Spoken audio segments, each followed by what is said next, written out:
Bom dia, mais uma manhã com Deus, priorizando a palavra de Deus, e nesta manhã do dia 11 de janeiro nós vamos meditar de Gênesis do capítulo 33 ao capítulo 36, e que a paz do Senhor encha o teu coração nesta manhã. Ontem nós finalizamos com um momento muito especial que foi o encontro de Jacó com o anjo no vale de Jaboque, né? Onde ali ele recebe a bênção. Isso mesmo, que se tornou uma coisa primordial no encontro que ele vai ter com o irmão dele no capítulo 33. E ele chamou aquele lugar de Peniel. Sabe por quê? Porque ele viu Deus face a face e a vida dele foi salva.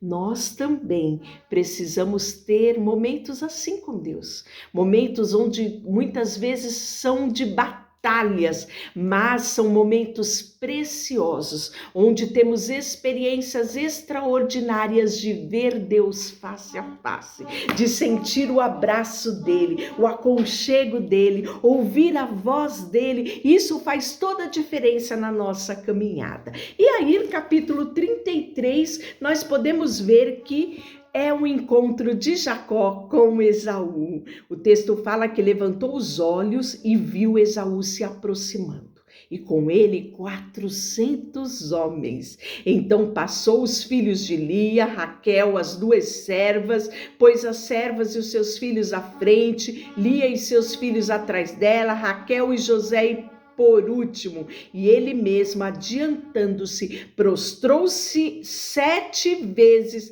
até se aproximar do seu irmão. E quando Esaú viu aquilo, o texto fala que ele correu ao encontro de Jacó e o abraçou, e os dois choraram. Olha que coisa linda, né? Que momento precioso de liberação, de perdão, né? De escrever uma nova história. Aqui se escreve uma nova história entre esses dois irmãos que ficaram tanto tempo longe um do outro, né? E no meio deles havia uma sentença de morte. Mas nós podemos ver que agora eles se encontram e eles começam a viver essa nova história. O texto fala, né, que eles prosseguem viagem, porque a intenção de Jacó era chegar na terra do seu pai, né? Seu pai ainda era vivo, e aí Esaú vai na frente, porque ele está com 400 homens, né?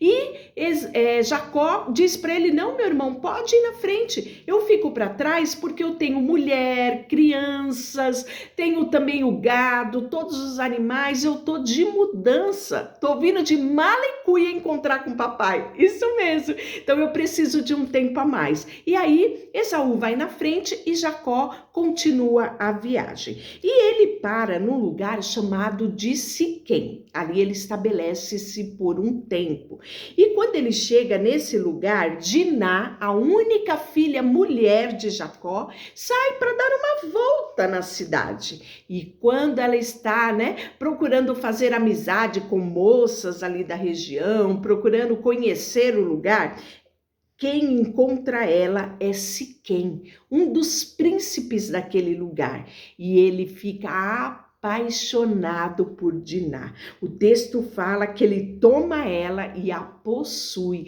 e isso se torna uma humilhação para Diná e para a família de Jacó, porque não era esse o costume de Israel, né? E isso era uma afronta à família. Eu não sei qual era o costume lá desse príncipe aqui de Siquém, da família dele, mas não era o costume de Israel. E os irmãos de Diná ficaram assim, sabe, horrorizados, requeriam vingança. Só que esse homem, Siquém, falou com o pai dele da paixão que ele estava por Diná. E ele convence o pai a ir falar com Jacó. E vão lá conversar com Jacó para pedir a mão de Diná em casamento, né? Porque ele estava muito apaixonado. E aí Jacó fala para ele, né, que aquilo era uma desonra, que ele não podia dar a filha dele em casamento porque eles não tinham aliança. O povo de Israel só se casavam entre si, né? Fazia parte da aliança estabelecida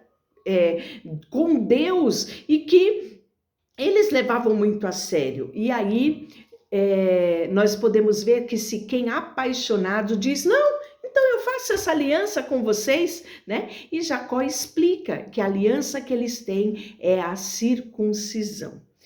Esse rapaz, Siquém, estava tão enamorado de Diná que ele vai até os homens daquela povoado dele lá e convence a todos a fazer aliança com a família de Jacó, a passar pelo processo da circuncisão. E assim acontece. Nós podemos ver que no final do capítulo 34, eles estavam já no terceiro dia, né? Bem debilitados pelo processo, né? O terceiro dia era um dos dias mais doloridos no processo da cicatrização da circuncisão. E aí nós vamos ver que Simeão e Levi, filhos de Jacó, aproveitando esse momento de fragilidade desses homens, pega a espada, invade esse lugar, esse povoado, esse vilarejo e mata todos os homens a fio de espada. Pegam Diná, levam embora Diná, pegam todos os despojos, né? Saqueiam a cidade. E aí nós podemos ver que Jacó ficou, né, na linguagem nordestina, avexado. Jacó ficou, né, assim, afligido, o texto bíblico fala, pela atitude desses dois filhos dele, né? E por conta disso, Jacó tem que sair da cidade. E ele chama os seus filhos, levantam e diz para ele, nós precisamos sair daqui e vamos passar em Betel. Betel era um lugar muito especial na trajetória de Jacó. E para passar por ali, ele diz à sua família, a todos os que estavam com ele, lançai fora os deuses estranhos que há no meio de vós, purificai-vos e mudai as vossas vestes. Capítulo 35, versículo 2. Levantemos e subamos a Betel. Farei ali um altar ao Senhor que me respondeu no dia da minha angústia. Eu tenho certeza, né, que você já teve experiências com Deus dessa forma, momentos de angústia, onde Deus te dá direção. E se você ainda não teve esses momentos, eu quero te dizer, Deus é um Deus de relacionamento, onde Ele quer fazer parte da nossa vida, então você pode compartilhar com Ele as angústias do seu coração, porque Ele tem cuidado de nós. E Jacó já tinha experimentado isso. O texto fala que ele edificou um altar ali ao Senhor, né? E chamou aquele lugar de El Betel, porque ali Deus se revelou a ele, né? Num momento muito crucial da vida dele, que foi um momento onde ele fugia da face do irmão dele. E ele passa por ali novamente, relembrando as grandiosas bênçãos de Deus. Há momento em que precisamos parar na nossa vida e olharmos as grandiosas bênçãos de Deus.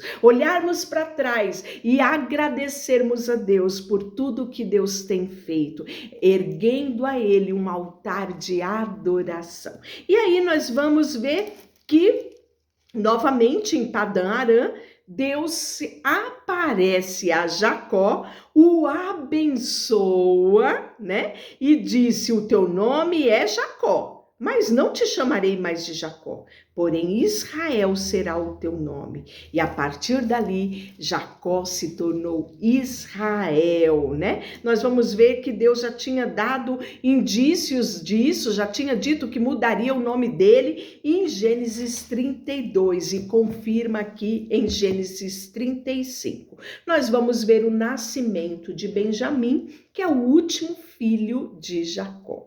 Mas olha que interessante, Raquel estava com dores de parto, né? Quando eles partiram de Betel.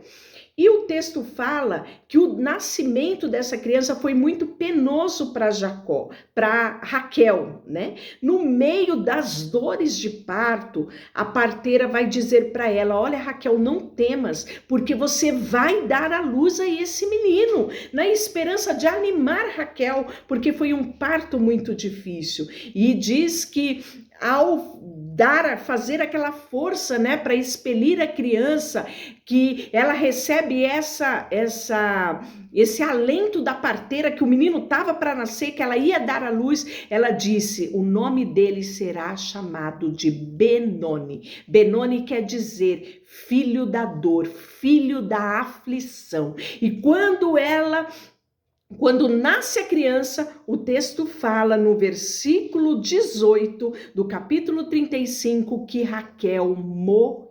Ela morreu no parto. Nesse momento, Jacó chega e recebe a notícia do nascimento da criança, que chamaria Benoni. E Jacó imediatamente, pegando a criança, disse: não, ele não se chamará Benoni, ele se chamará Benjamim, filho da minha destra, né? Então nós podemos ver quão importante era o nome. Imagina essa criança ser reconhecida como filho da dor, da morte da mãe. Não, Jacó não permitiu que isso acontecesse. Mesmo com a dor da partida da sua amada, ele determina que não será Benoni, mas Benjamim, né? E aí nós podemos ver que ele vai enterrar Raquel, né? E vai prosseguir viagem, porque ele está indo para a casa do pai dele. Isso mesmo, o texto fala que ele chega, veio Jacó e Isaac, seu pai, em Manré, né? Onde peregrinou Abraão e Isaac. Foram os dias de Isaac 180 anos. Velho e farto de dias, ele expirou e morreu, e ele foi recolhido ao seu povo. Esaú e Jacó, os seus filhos, o sepultaram.